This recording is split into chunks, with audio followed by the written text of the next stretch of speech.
नमस्कार दोस्तों, इलेक्ट्रोमैग्नेट में आप लोगों का एक बार फिर से स्वागत है। दोस्तों, हम लोग ट्रांसफार्मर चैप्टर को पढ़ रहे थे और ट्रांसफार्मर के बारे में हम लोगों ने बहुत कुछ सीख लिया था। आज थी बारी ट्रांसफार्मर की परिभाषा जानने की, तो आज हम लोग ट्रांसफार्मर की परिभाषा को देखेंगे। तो क्लास शुरू करते हैं। हेडिंग डालते हैं ट्रांसफार्मर की परिभाषा। ट्रांसफार्मर की परिभाषा, ट्रांसफार्मर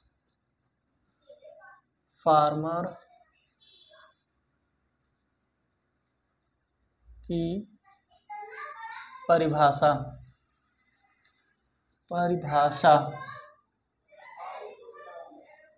ट्रांसफार्मर की परिभाषा, इसको देखते हैं हम लोग।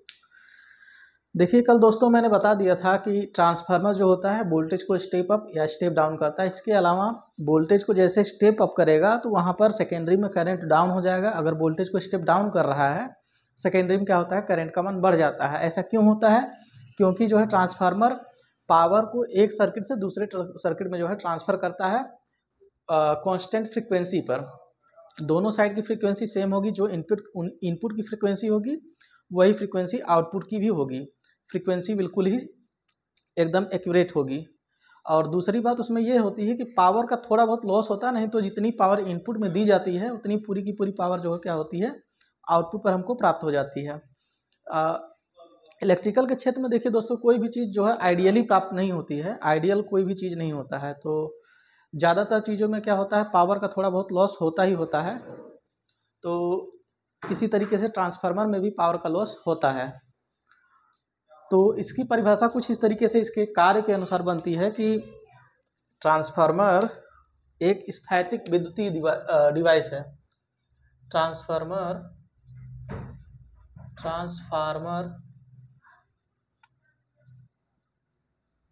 एक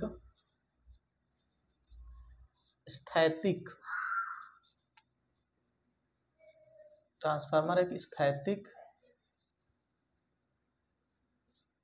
विद्युतीय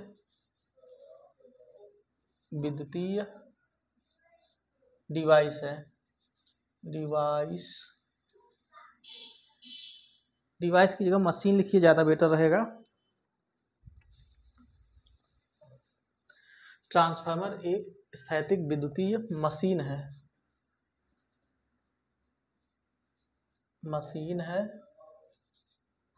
जो उच्च वोल्टता की निम्न धारा को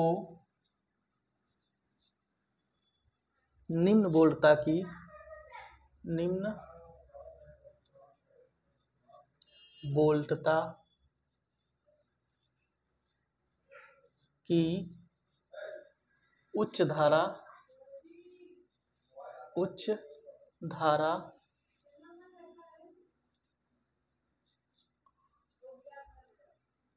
ट्रांसफार्मर एक स्थैतिक विद्युतीय मशीन है जो उच्च वोल्टता की निम्न धारा को निम्न वोल्टता की उच्च धारा में परिवर्तन करने का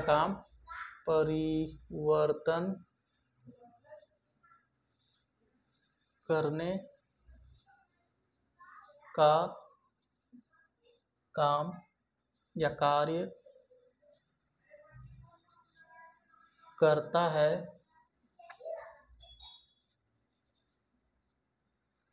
है स्थिर फ्रीक्वेंसी को स्थिर रखते हुए। फ्रीक्वेंसी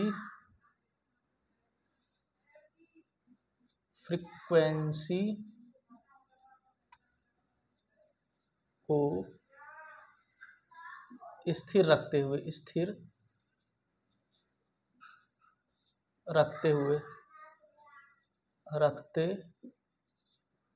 हुए। देखिए दोस्तों, यहाँ मैंने एक शब्द यूज किया है, स्थैतिक। स्थैतिक का मतलब होता है स्थिर।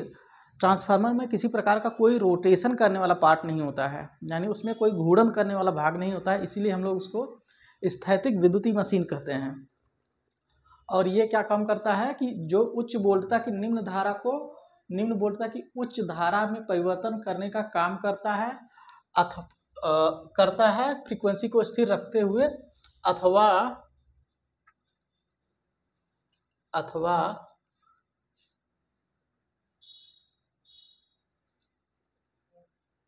निम्न वोल्टता की, अथवा इसका उल्टा भी कर सकती है कि निम्न वोल्टता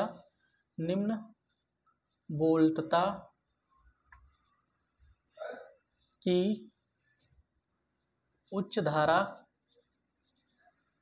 को उच्च वोल्टता की निम्न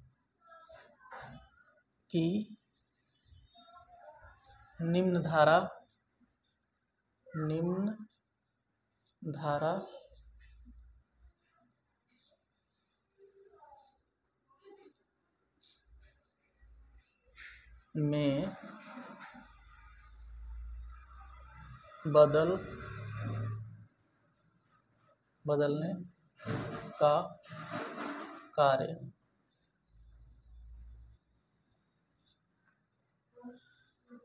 ये इसका टोटल डेफिनेशन हो गया। ट्रांसफार्मर एक स्थैतिक विद्युतीय मशीन है जो उच्च वोल्टता की निम्न धारा को निम्न वोल्टता की उच्च धारा में परिवर्तन करने का कार्य करती है फ्रीक्वेंसी को स्थिर रखते हुए, अथवा निम्न वोल्टता की उच्च धारा को उच्च वोल्टता की निम्न धारा में बदलने का कार्य भी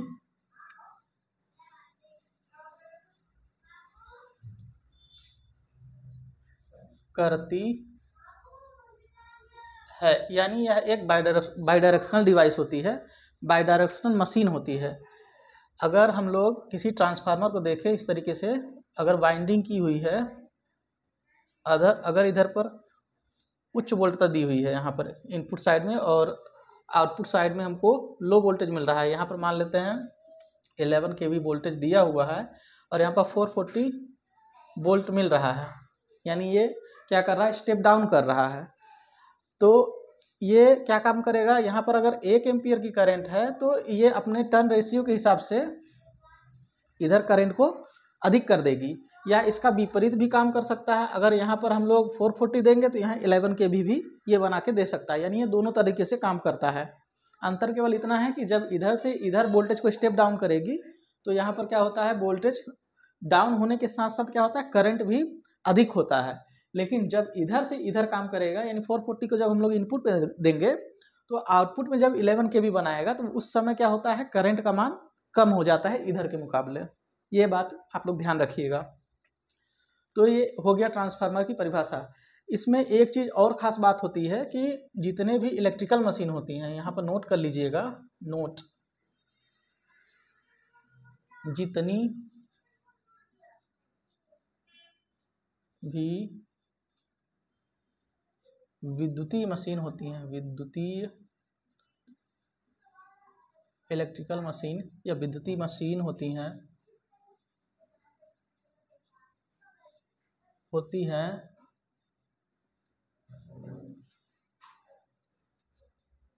उनमें सबसे अधिक दक्षता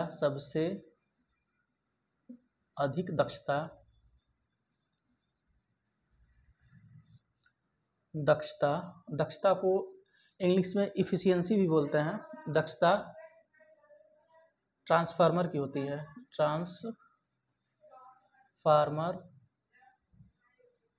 की होती है।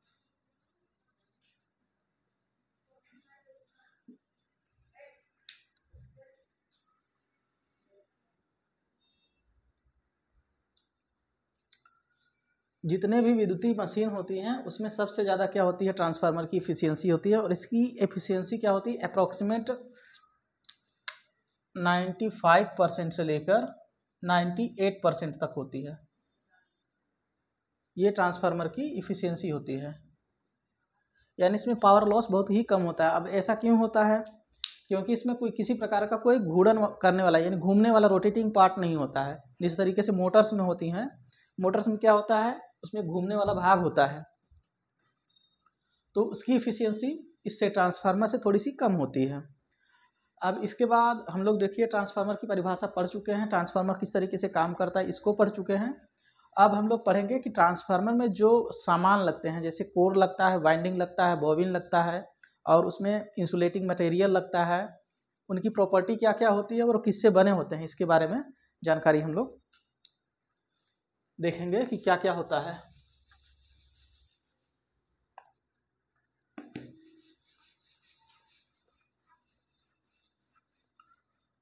तो अपना हेडिंग रहेगा ट्रांसफार्मर में लगने वाली सामग्री।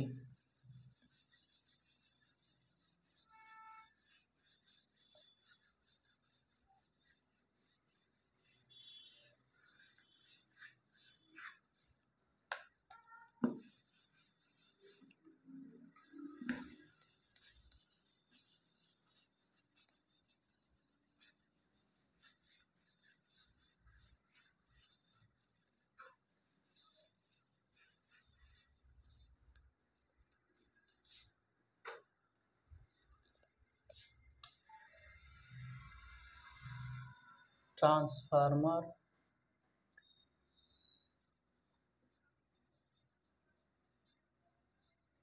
बनाने में प्रयोग होने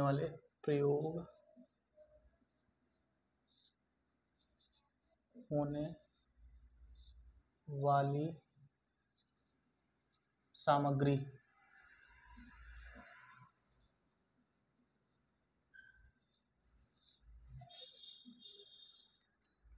तो जब भी हम लोग ट्रांसफार्मर बनाएंगे तो ट्रांसफार्मर के कंस्ट्रक्शन के समय ही मैं बता दिया था कि ट्रांसफार्मर में मूलतः कम से कम 2 चीज़ें होना अनिवार्य है। पहला तो वाइंडिंग होता है, जो सामान्यतः कॉपर की बनी होती है, एनामेल्ड कॉपर वायर बाइंडिंग बनी होती है उसकी। और इसके बाद दूसरी चीज़ होती है कोर। अब कोर किसकी होती है? ये सामान्यतः होती है सिलिकॉन स्टील या CRGO। मैं इसका फुल फॉर्म भी अभी बताऊंगा। तो सबसे पहले मैं लिखता हूँ ट्रांसफार्मर की कोर। पहली सामग्री हमारी क्या है? Core, CORE, core.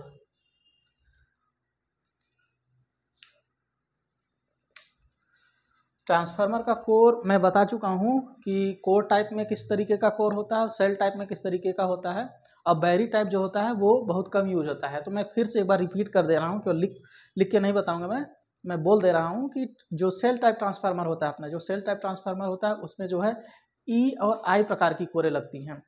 और अपना जो कोर टाइप ट्रांसफार्मर होता है उसमें एल टाइप की कोर यूज होती है। तो कोर का जो है बनावट कैसा होता है, कोर किसका बना होता है, सबसे पहले इसको लिख लेते हैं। तो ट्रांसफार्मर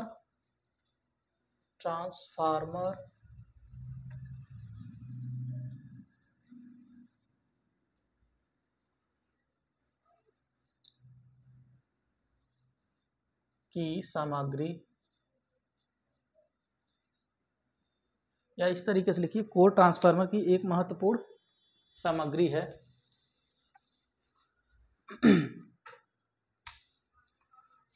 कोर ट्रांसफार्मर की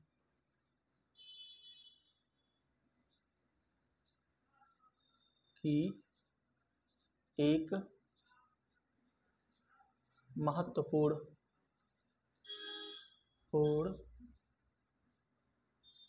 सामग्री है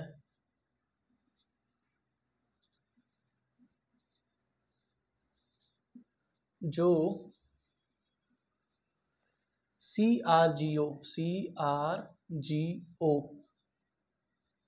इसका फुल फॉर्म होता है कोल्ड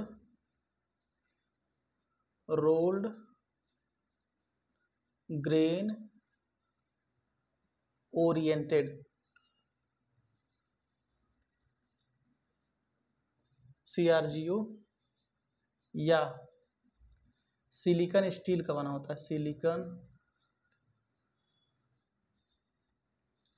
स्टील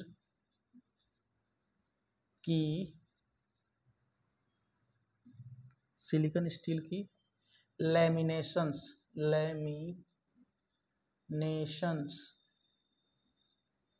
या पत्तियों का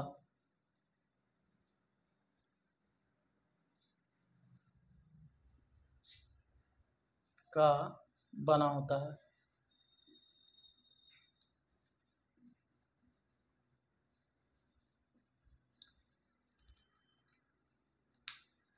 देखिए यहाँ पर मैंने एक शब्द यूज किया है, लैमिनेशन या पत्तियों। पत्तियों का मतलब क्या है कि पतली पतली स्ट्रिप होती है।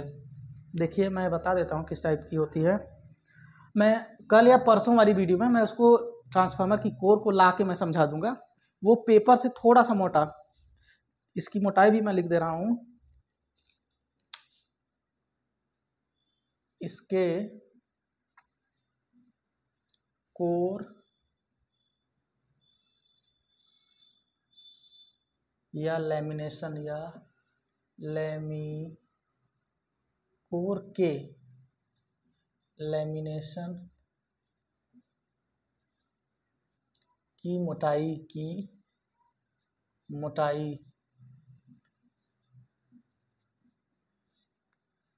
फ्रीक्वेंसी पर डिपेंड करती है। फ्रीक्वेंसी पर डिपेंड करती है। ठीक है। इसके लैमिनेशन की जो थिकनेस होगी, मोटाई होगी, वो फ्रीक्वेंसी पर डिपेंड करती है। और ऐसा फ्रीक्वेंसी पर डिपेंड क्यों करती है उसको भी मैं आगे एक्सप्लेन करूँगा। और इसका मैं मोटाई बता दे रहा हूँ। अपने यहाँ जो फ्रीक्वेंसी यूज होती है 50 हर्ट्ज की, 50 हर्ट्ज से 60 हर्ट्ज की जो फ्रीक्वेंसी अपने यहाँ तो 50 हर्ट्ज यूज होता है, 60 हर्ट्ज विदेशों में यूज होता है। इसके लिए जो है हमारे लैमिनेशन की मोटाई क्या होती है, फ्रीक्वेंसी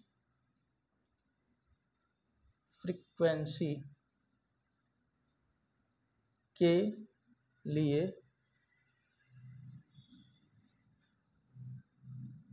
0.35 से 0.5 mm, ये अक्सर एग्जामिनेशन में आता है। इसको आप लोग अच्छे से याद रखिएगा कि 50 से 60 हर्ट्ज फ्रीक्वेंसी के लिए 0.35 से लेकर 0.5 mm मोटी होती है।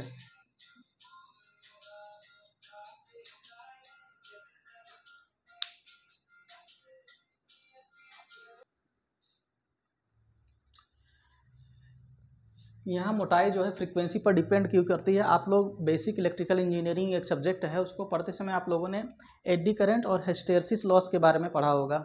तो जो एडी करंट और हिस्टैरिसीस लॉस दोनों क्या होता है, फ्रीक्वेंसी पर डिपेंड करता है। अगर जो है लैमिनेशन की मोटाई अधिक रखी जाएगी, क्या होता है वहाँ पर जो हमारा एडी करंट का फॉर्मूला आता है, मैं लिख देता हूँ, उससे आपको अच्छे से समझ में आ जाएगा।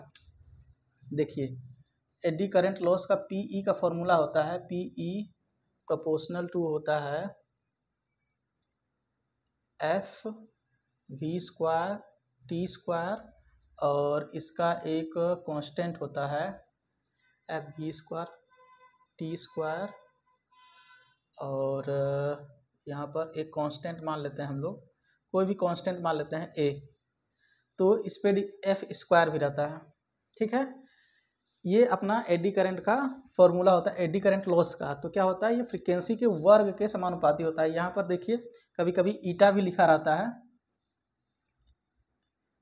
ये जब कांस्टेंट ये अपना प्रोपोर्शनल का चिन्ह हटेगा तो यहाँ पर कभी कभी ईटा लिखा रहता है, कोई भी कांस्टेंट आ सकता है, कभी कभी के लिखा रहता है, तो उस पर आप लोग मत जाइएगा, कोई भी कांस्टेंट यहाँ रह सकता है।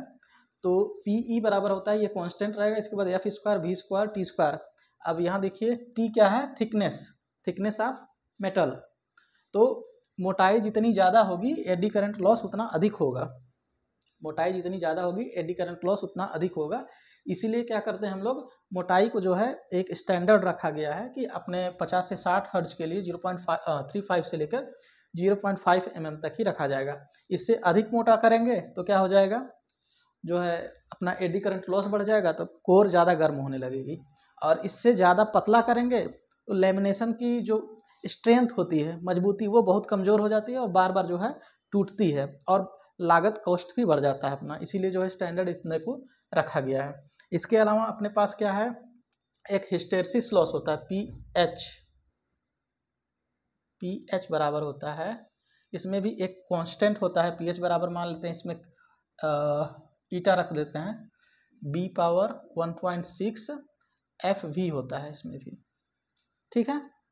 तो ये क्या फ्रीक्वेंसी के समानुपाती होता है, लेकिन उतना नहीं होता है जितना ये देखिए फ्रीक्वेंसी के वर्ग के समानुपाती है, लेकिन ये क्या है फ्रीक्वेंसी पर ये भी डिपेंड कर रहा है, ये भी डिपेंड कर रहा है, लेकिन इसमें फ्रीक्वेंसी थोड़ा सा बदलेगा, लॉस बहुत ज़्यादा बढ़ जाएगा। इसमें क्या है फ्रीक्वेंसी बढ़ेगी तो लॉस बढ़ेगा, लेकिन इतना नहीं बढ़ेगा जितना ये बढ़ता है। तो आई होप आप लोगों को समझ में आया होगा कि फ्रीक्वेंसी बढ़ने से क्या होता है, ये एडी करंट लॉस और हिस्टेरेसिस लॉस दोनों बढ़ जाएगा, और कोर अधिक गर्म होगी और कॉपर जो है अपना जो वाइंडिंग होगा वो जल जाएगी। कोर अधिक गर्म होगा तो यानी पावर लॉस हो रहा है सीधा सीधा, तो इफिशियंसी भी घट जाएगी, इसीलिए जो है इसको ना पतला रखा जाता है।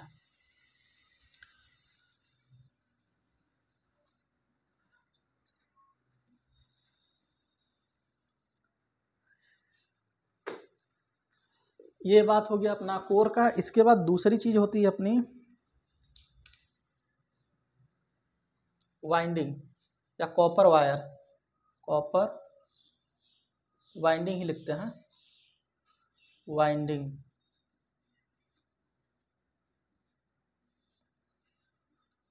तो ट्रांसफार्मर की वाइंडिंग किससे बनाई जाती है,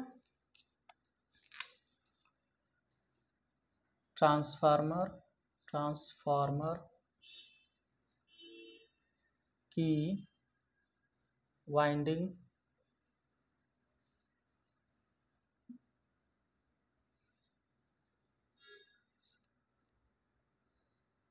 इनेमल्ड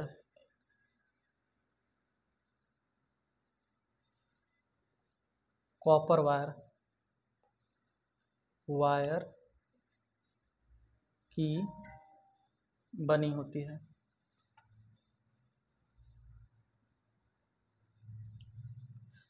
ठीक, कहीं कहीं क्या होता है सुपर इनेमल्ड भी लिखा होता है। देखिए दोस्तों क्या होता है, अगर इनेमल्ड कॉपर वायर ऑप्शन दिया हुआ है उसमें केवल इनेमल्ड कॉपर वायर है, और यदि दो ऑप्शन दिया हुआ कि एक इनेमल्ड कॉपर वायर, दूसरा है सुपर इनेमल्ड वायर, और तीसरा कोई दो ऑप्शन और हो सकते हैं तीसरा चौथा, तो आप सुपर इनेमल्ड कॉपर वायर लगाएंगे, और केवल इनेमल्ड कॉपर वायर है तो इनेमल्ड कॉपर वायर लगाएंगे। इसको आप लोग नोट कर लीजिए।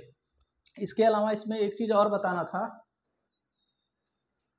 मैं उसको ठीक है उसको आगे चल के बताएंगे, अभी ध्यान नहीं आ रहा है। इसके बाद तीसरी चीज़ होती है अपनी इंसुलेशन।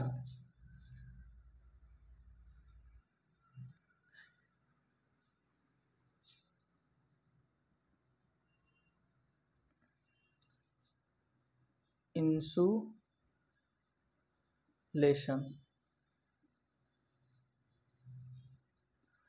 देखिए जब भी ट्रांसफार्मर को बनाया जाएगा तो कोर और वाइंडिंग को अलग करने के लिए, कोर और वाइंडिंग को अलग करने के लिए क्या होता है बीच में इंसुलेशन लगाया जाता है, नहीं तो क्या हो गया जो अपना करंट होगा वो लीकेज करके कोर के थ्रू जो है पूरे बॉडी में आ जाएगा। तो उसको रोकने के लिए क्या करते हैं इंसुलेशन यूज करते हैं। तो इंसुलेशन जो है अलग अलग तरीके के इंसुलेशन यूज किए जाते हैं। तो अभी फिलहाल आप लोग इंसुलेशन के बारे में इतना ही लिखिए कि तीसरी सामग्री अपनी इंसुलेशन होती है, वो क्या होता है इसके बारे में अभी कोई जानकारी मैं नहीं दूंगा, क्योंकि अलग अलग जो है ट्रांसफार्मर के लिए अलग अलग प्रकार के इंसुलेशन उपयोग किए जाते हैं। एक दो इंसुलेशन लिखना है तो लिख लीजिए, मैं बता दे रहा हूँ। एक पीवीसी यूज किया जाता है, पीवीसी, और एक होता है माइका, ये दो मेन है। इसके अलावा और भी चीज़ें होती हैं, उसका ज़रूरत पड़ेगा तो मैं बता दूंगा। और सबसे महत्वपूर्ण चीज़ ये है कि अब इतना होने पर क्या होता है अपना बाइंडिंग तैयार हो जाता है, लेकिन बाइंडिंग तैयार होने के बाद ही हम लोग जो है उसको चार्ज नहीं करते हैं। बाइंडिंग तैयार हो गया अपना कि अब उसमें हम लोग करंट नहीं दे देंगे, चलिए अब हो गया है इसको चालू कर लेते हैं। तो सबसे पहले क्या करते हैं, बाइंडिंग तैयार होने के बाद जो है उसको हम लोग क्या करते हैं, उसमें एक इंसुलेटिंग मटेरियल आता है जिसको वार्निश बोलते हैं, उसको किया जाता है। तो तीसरा चीज़ अपने पास, चौथा चीज़ लिखेंगे वार्निश।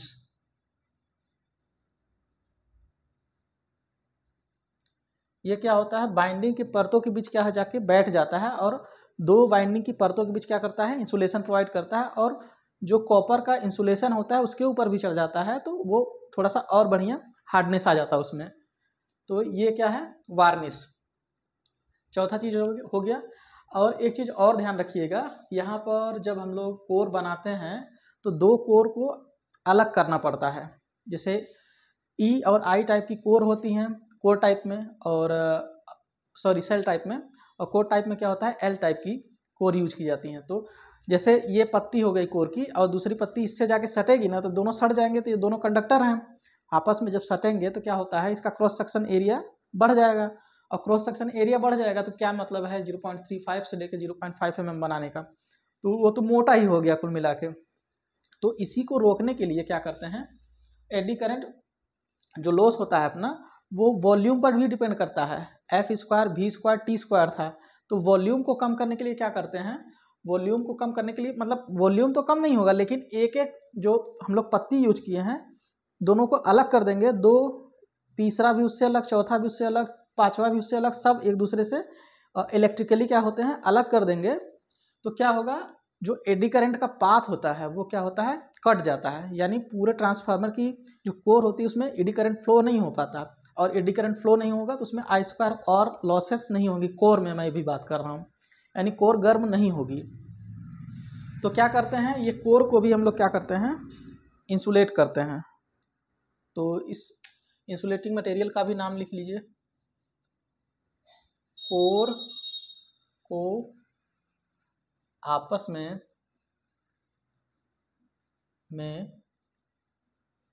इंसुलेट करने के लिए निम्न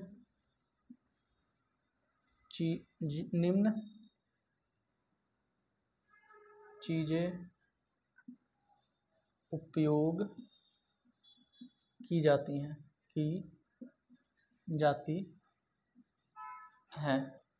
वो कौन कौन सी चीज़ें हैं, पहला है वार्निश, ठीक है।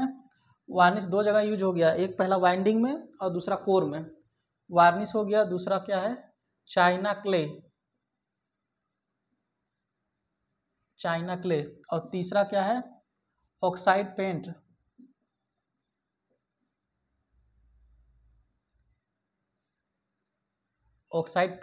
और चौथा क्या है, वार्निश हो गया, चाइना क्ले हो गया, ऑक्साइड पेंट हो गया, और इम्प्रिग्नेटेड पेपर,